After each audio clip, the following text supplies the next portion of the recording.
125টা সমষ্টিত হৈছে নেকি কতো হোৱা নাই ক'ত হৈছে অকল তামুলপুৰত হৈছে আৰু কিয় হৈছে কাৰণ মই বিশ্বাস কৰোঁ যে তামুলপুৰ আৰু বিটিএডি অঞ্চলত শান্তিৰ আটাইতকৈ বেছি প্ৰয়োজন আছে উন্নতিৰ আটাইতকৈ বেছি প্ৰয়োজন আছে যোৱা 20 বছৰ আমাৰ বিটিআৰৰ মানুহে যিমান কষ্ট খালে তাক সুদে মূলে এতিয়া আমি উন্নতিলৈকে ৰূপান্তৰ কৰাৰ সময় এতিয়া আহি পৰিছে যোৱা 20 বছৰ আপোনালোক যিমান পিছুৱালে তাক এতিয়া আমি মেকআপ কৰাৰ সময় আহিছে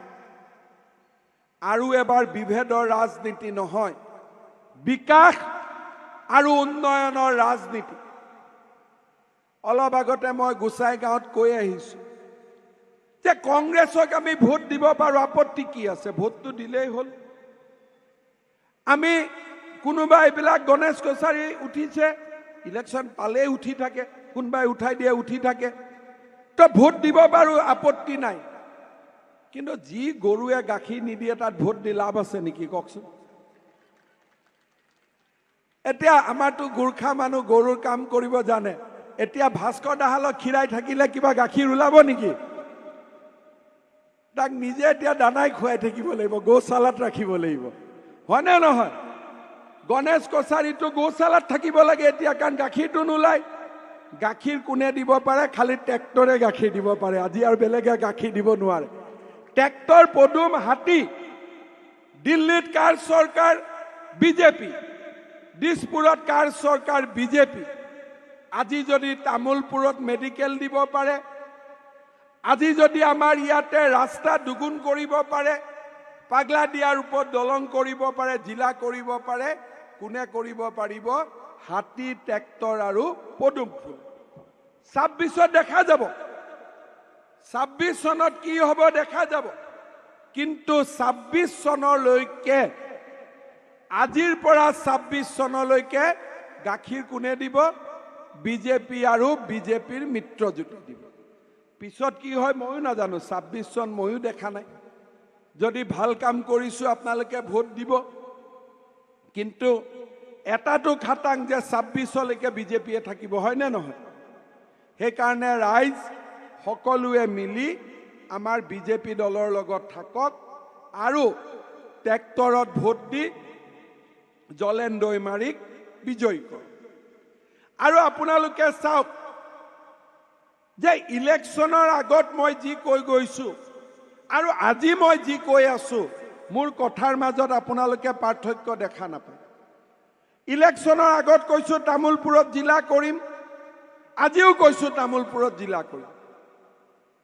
ইয়াতে ফাংফুং নাই ইলেকশনৰ আগত কৈছো 1 লাখ লৰাক বিনা পইচাত 1 বছৰত চাকৰি দিম মানে দিমেই তাত আৰু বেলেগ কথাই কোনো ইলেকশনৰ আগত কৈছো মহিলাসকলক বন্ধন বেংকৰ লোনৰ পৰা ৰেহাই দিম মানে দিমেই আৰু তাত বেলেগ কথা একো নাই আৰু ইলেকশনৰ আগত কি কৈছিলো যে আমি সকলোকে অৰুণোদয় আঁচনি দিম তামুলপুৰত এটা প্ৰবলেম হৈ আছে সমস্যা হৈ আছে ইয়াত যিমান দুখীয়া মানুহ তাৰ তুলনাত অৰুণোদয় কম পাই আছে তাৰ কাৰণে অলপ মাজে মাজে মানুহৰ মাজত আপত্তি আছে আজি ৰাতিপুৱা প্ৰমোদ বড়োৰ লগত মই কথা পাতিছো যে আমাৰ ইলেকশনৰ পিছত আমি 16,000 পৰিয়ালক তামুলপুৰত আমি অৰুণোদয় দিছিলো এতিয়া তামুলপুৰ সমষ্টিৰ কাৰণে মই নতুন কৰি আৰু 10,000 অৰুণোদয় চেংচন কৰি দিছো নোপোৱা মানুহখিনিও আপোনালোকে পাই যাব আৰু এইবাৰ আমি কেনেকৈ দিম অলপমান লিষ্টখন বনাওতে মই নিজেও চাই দিম যাতে কোনো মানুহৰ আপত্তি নাথাকে এইবাৰ লিষ্টখন মই নিজে চাম মই বেলেগক নিদিওঁ যাতে ঝামেলা নহয় সকলো দুখীয়া মানুহে পাব পাৰে আৰু আমি কি কৰিছো 830 টকা আছিল অৰুণোদয় 1000 হল 5 মাহৰ ভিতৰত অহা বছৰ বিলাকত হি বাঢ়ি গৈ থাকিব আগতে কি আছিল বৃদ্ধ পেঞ্চন কেতিয়া পাম বিধৱা পেঞ্চন বাবা বিধৱা পেঞ্চনটো কেতিয়া পাম অৰুণোদয় কোন তাৰিখে সোমাব, বোলে দিব্যাংগ পেঞ্চন কেতিয়া আহিব, আমি কোনেও নাজানিছিলো। এতিয়া আমি কি কৰি দিলো যে যেনেকে চৰকাৰী কৰ্মচাৰী দৰমহা 1 তাৰিখে বেংকৰ একাউণ্টত আহে, তেনেকে বৃদ্ধ পেঞ্চন, বিধৱা পেঞ্চন, অৰুণোদয়ো 10 তাৰিখে একাউণ্টত সোমাবই লাগিব, বেলেগ কথা একো নহয়। পৰহি চতুৰ্থ দিনা মই ভবানীপুৰত আছিলো, এজন বুঢ়া মানুহে মোক ধৰিলে, ক'লে বাবা আজিকালি 10 তাৰিখে পেঞ্চন পাওঁ। মই বোলো বাবা ভাল কথা, সদায় পাই থাকিবি। বোলে নহয়, এতিয়া এইটো অলপ দৰমহা লগা হ'ল। মই বোলো কিয়?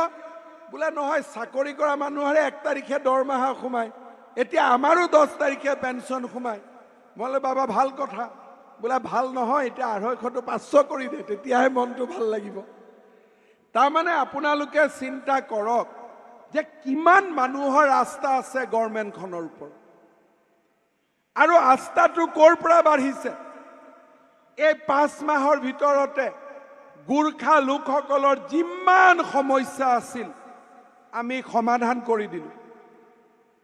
তাৰ পিছত দালালবিলাক অফিচত প্ৰায় নোহোৱা কৰিলো। আজি মই ৰঞ্জিত দাস ডাঙৰীয়াক ভাবি আহিছো, লগ পালে কম। আমি দেখি আছো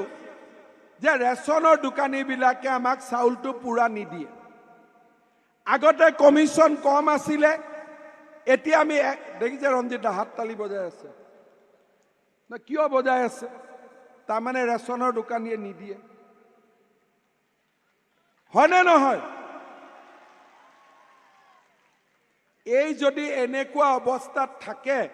মই আপোনালোকক একদম শপত খাই কৈছো, একেদিনাই গোটেই দোকানীক মই আনি জেলত ভৰাম, একেদিনাই। যেনেকে গোটেই মাটিৰ দালালবিলাকক ভৰালো, পইচা লাগে আমাৰ পৰা পইচা খুজি লওক, কিন্তু চাউল চুৰ আৰু ডকাইতি একে হয়। মই যিবিলাক ৰেচনৰ দোকানী আছে,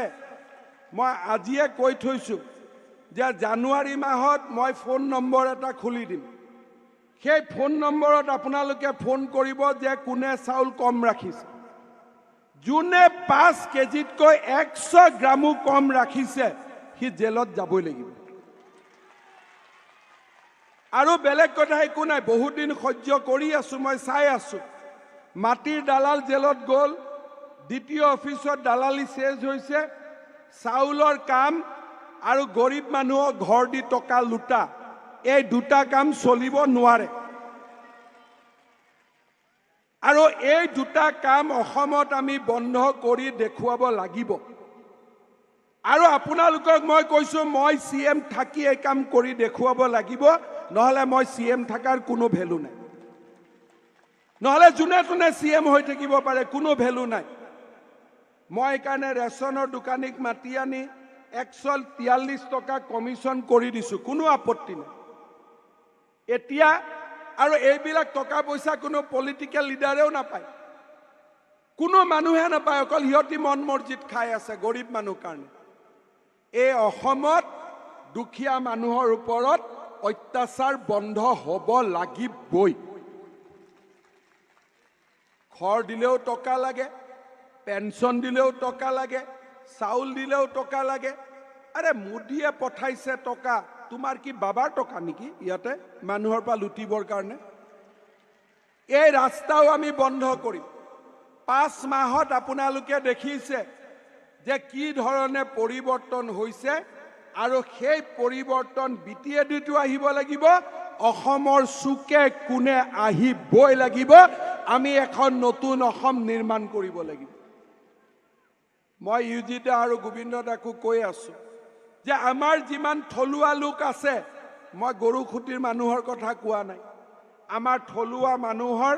মাটি বাৰীৰ সমস্যাও সমাধান হ'ব লাগিব, তেতিয়াহে বিটিআৰ শক্তিশালী হ'ব। আমি সকলো একেলগ হৈ এখন বৰ অসম আমি বনাব লাগিব,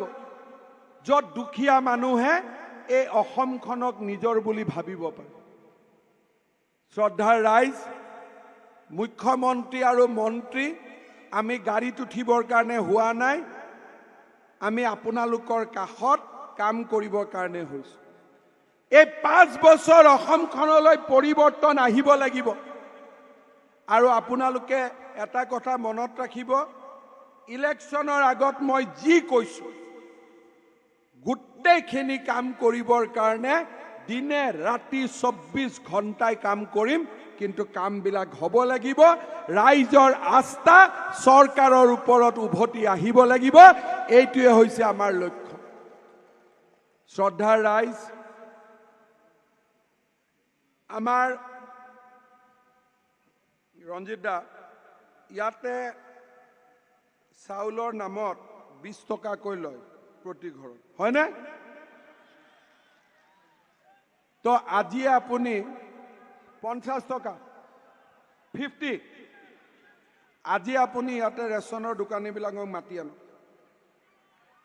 আজিয়ে মাতি আনক নাই নাই কি বিটিয়াৰ একে বিটিয়াৰ আৰু আমি একো চাউল মুদিৰ হয় ইয়াতে কাৰো সাবজেক্ট নাই চাউল চিধা চিধি মুদি পুলিচ মোৰ আণ্ডাৰ সবক মাতি আনক এইটো বন্ধ হ'ব লাগিব এইটো কথা নহয় গোবিন্দৰা আছে নে আপুনি আৰু ৰঞ্জিত দাই গোটেই ইয়াৰ ৰেচনৰ দোকানীবিলাকক মাতি আনক আৰু এইটো দালালি বন্ধ হ'ব লাগিব এইটো চলিব নোৱাৰে কতো চলিব নোৱাৰে এইটো বন্ধ কৰক মোক ৰাইজে ইয়াৰ পৰা হোৱাটছআপ দি আছে আৰু এইটো একদম বন্ধ হ'ব লাগিব আৰু এইবিলাক যদি আমি বন্ধ কৰিব নোৱাৰো কিবা ঘোঁৰাৰ ঘাস কাটিবৰ কাৰণে মুখ্যমন্ত্ৰী হৈছিল একদম হ'ব লাগিব আৰু দ্বিতীয়তে আমাৰ ইয়াতে মোক ৰাইজে কৈছে যে ঔবাৰীত এখন আমাক ষ্টেডিয়াম লাগে নেকি তো আজিয়ে মই 10 কোটি টকা দি থৈ গলো ইয়াত এখন ধুনীয়া ষ্টেডিয়াম হ'ব এতিয়া ভোট নোখোজো আৰু ভোটটো আমাক আগত দিয়ে থৈছে বিজেপিক হয় না ট্ৰেক্টৰত 5 বছৰটো দিয়াই আছে লেহুদা মৰিল কাৰণে ড্ৰাইভিং লাইসেন্সখন ৰিনিউৱেল কৰিব লাগে ইমানে আৰু বেলেগ কথাটো একো নাই কিবা আছে নেকি শ্ৰদ্ধাৰ ৰাইজ সত্ৰত কাৰণে আৰু এদিন আহিমেই আৰু আপোনালোকেও আশীৰ্বাদ কৰিব জলেন ডেকা ল'ৰা ভাল ল'ৰা কাম কৰাৰ কাৰণে বহুত ইচ্ছা আছে UPPL আৰু BJPয়ে লগ লাগি আমি অসমখনত গণপৰিষদ আমাৰ লগত আছে গণশক্তি আমাৰ লগত আছে আমি সকলোৱে মিলি একেলগে নতুন অসম বনাম আপোনালোকে চিন্তা নকৰিব দালাল ৰাজ শেষ নকৰিলে অসমখন কেতিয়াও ভাল নহব মাটি লাইসেন্স দ্বিতীয় অফিসত গলে DC অফিসত গলে এই গোটেইবিলাকত 5 বছৰত ধুই সাফ কৰিব লাগিব আপোনালোকে সমৰ্থন কৰিব সহায় কৰিব আৰু আমি এখন নতুন অসম নিৰ্মাণ কৰিম ঠিক আছে সকলোৱে ভোট দিব আৰু সকলোৱে মৰম আৰু আশীৰ্বাদ দি থাকিব ভাগিনবিলাক আছে নে নাই দত ইমান মনে থাকো আছে নে নাই ভাগিনবিলাক ভাগিনবিলাকৰ দায়িত্ব বেছি বেছিকৈ খাটিব লাগিব হ'ব নে নাই হ'ব ঠিক আছে মোৰ লগত একেলগে ক'ব লাগে ভাৰত মাতা কি भारत माता की बहुत धन्यवाद बाक्सा जिल्लानि सिङाव थानाय बासबारि रेन्ज बेकी जंगल उड्स रिजर्ट मानास नेशनेल पार्क बे समायना रिजर्टआव नोंथांमोना बर'नि ट्रेडिशनेल फुड्स गोथाव अमा बेदर सावनाय एवनाय लकेल दाउ बेदर बोरमा बेदर बायदिफोरखौ मोनजानायजों लोगोसे बाहेरायाव थानो थाखाय टेन्टनि सुबिदा दङ bonfire, जीप सवारी, rafting, elephant ride, tea garden walk, आलादा AC गोनां खथानिबो सुबिदा दङ बे सुबिदाखौ लानो थाखाय नैबे नाम्बाराव फन खालाम 9101749562 एबा 9707614012 आरो 986483